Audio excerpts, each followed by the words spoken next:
ये इसके पॉइंट्स दे दिए होंगे 3 पॉइंट्स। अब ये बोले इक्विलेटरल है, equilateral triangle.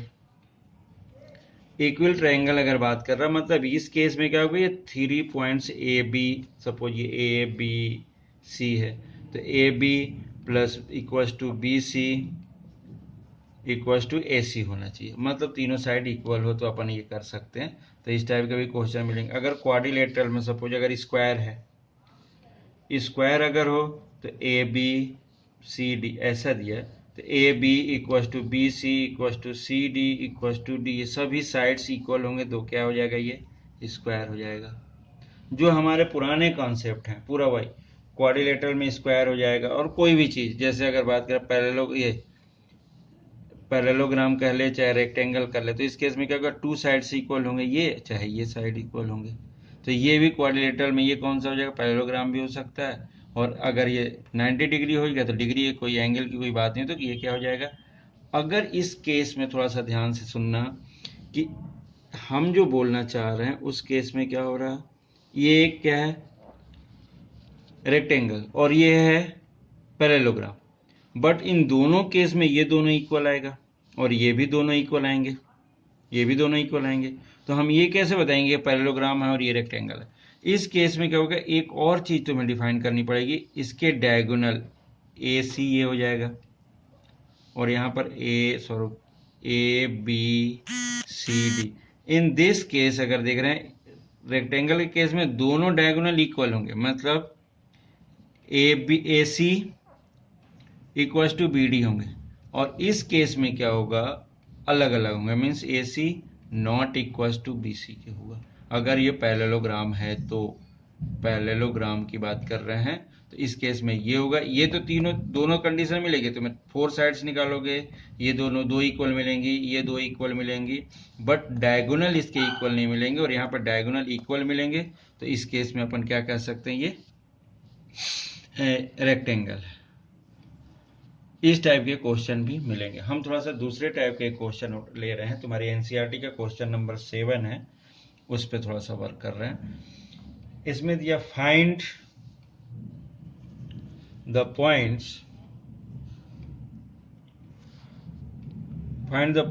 On the x axis which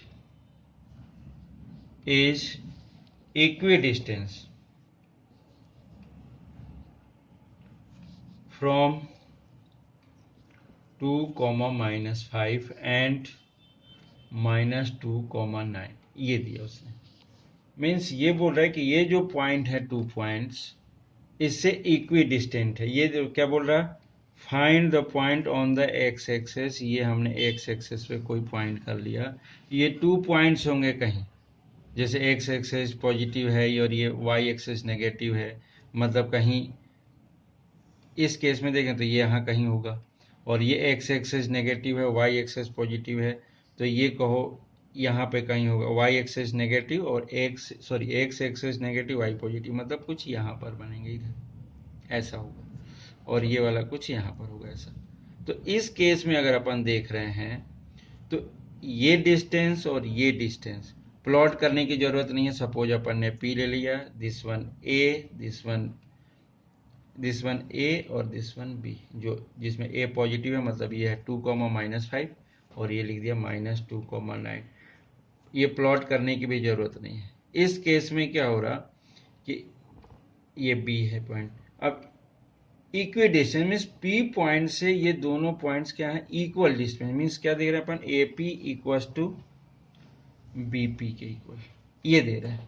अब P point on the X axis है, मीन्स ये कोऑर्डिनेट क्या होंगे, x तो होगा बट ये दूसरा वाला क्या हो जाएगा, 0, ये होगा ना। अब इस केस में अगर चाहें तो अपन सॉल्व डिस्टेंस फार्मूला यूज करके सॉल्व कर सकते हैं। अब सपोज अपन ने AP निकाला, पहले AP या थोड़ा सा और सॉल्व करने, क्योंकि हमारे पास जो फार्मूला रूट वाला होता है, तो AP स्क्वायर अगर ले लें या PA स्क्वायर ले लें कोई फर्क नहीं पड़ता। ये हमने ड्रॉ किया, ड्रॉ ना भी करो, मैं बार बार बोल रहा हूँ कि ड्रॉ ना भी करो तो भी चलेगा। जैसे हमने बोला ना, ये P पॉइंट है, ये x, 0 हो जाएगा, और ये क्या हो जाएगा A 2, -5 और दूसरा क्या हो जाएगा -2,9। इसको ड्रॉ करने की जरूरत नहीं कि कहाँ आएगा कहाँ नहीं आएगा, प्लॉटिंग द पॉइंट करने की जरूरत कुछ नहीं।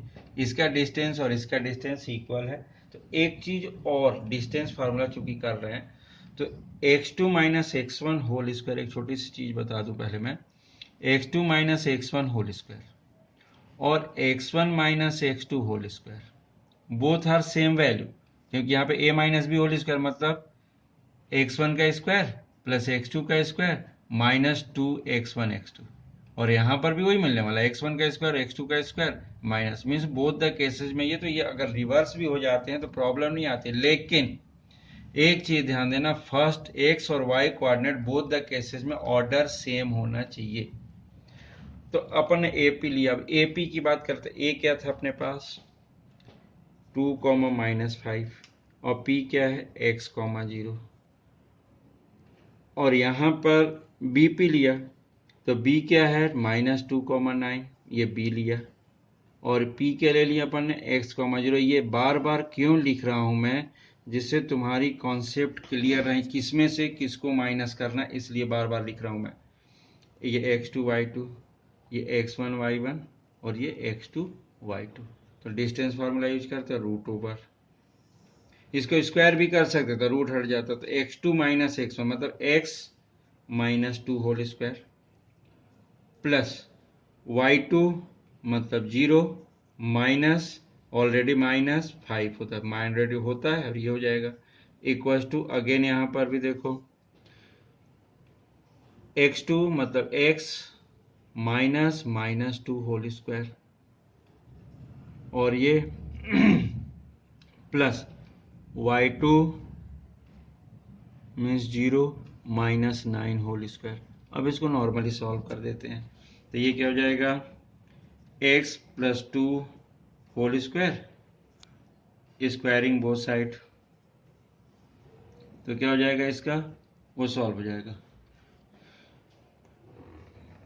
x -2 होल स्क्वायर, और ये क्या हो जाएगा प्लस 5 का स्क्वायर मतलब ये 25, यहाँ पर x + 2 का होल स्क्वायर, और इधर क्या हो जाएगा +9 का स्क्वायर, स्क्वायरिंग बोथ साइड किया तो क्या हुआ, इसके रूट हट गए। अब यहाँ पर सॉल्व करो, x² + 4a² + b² -2ab, 2 × x × 2 + 25 equal to same x² + y² + 2 × x × 2 + 9 का स्क्वायर 81, यहाँ से x² और ये x² कैंसिल, 4 से 4 भी कैंसिल, ये जो मिल रहा 4x अपन क्या कर रहे हैं इधर से ट्रांसफर करते हैं, तो -4x + 25 और ये हो जाएगा प्लस का 4x + 81।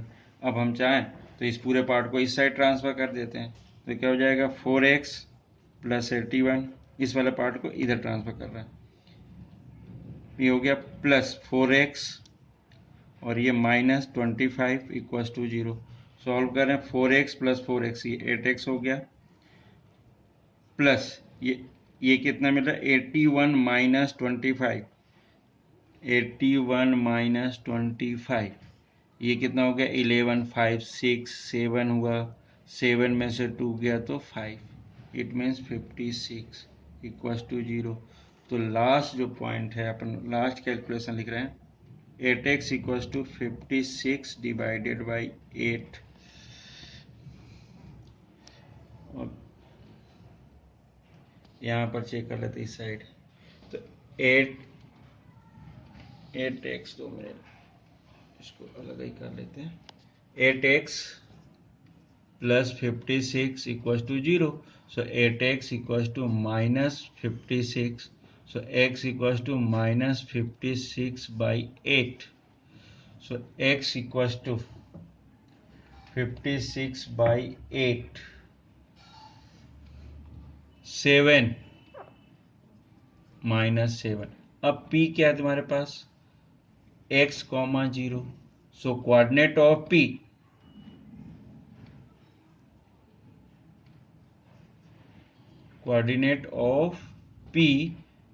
क्या हो जाएगा -7, 0, ये मिल जाएगा answer.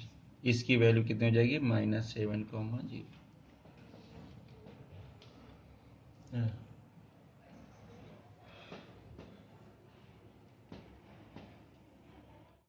Question: find the value of y for which the distance between the point P and Q is 10 units। ऐसे क्वेश्चन, उसके पहले के भी क्वेश्चन देखोगे तो क्या इक्वी डिस्टेंस वाले हैं, तो इक्वी डिस्टेंट में इक्वल करके उसको सॉल्व करना। तो अब इस केस में क्या मिल रहा कि in this case P Q equals to क्या गिवन है उसने 10 यूनिट्स दे दिया 10। तो P मीन्स क्या दे रहा है इसने यहाँ पर गिवन वैल्यू दिया 2, -3 and Q equals to 10, y ये दे रहा है। अब 10, y so P Q means अगर फार्मूला देख रहे हैं तो x2 minus this one x1 y1 x2 y2 बार बार लिख रहा हूँ क्योंकि प्रैक्टिस करनी है same.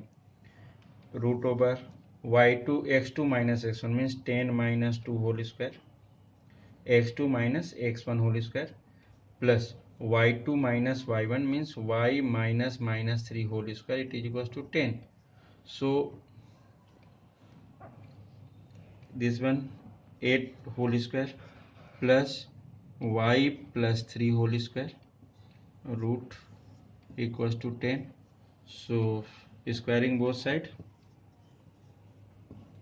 so it is equals to 64 plus y plus 3 whole square means y square plus 9 plus 2ab 6y equals to here 100। so y square plus 6y plus 64 minus plus 9, this one 64 9 and here minus 100 equal to 0। y square plus 6y हमने collect किया quadratic form के लिए, तो y square plus 6y, अब यहाँ पर 64 plus 9 64 plus 6 64 minus का 36, हाँ कुछ भी कर सकते हैं।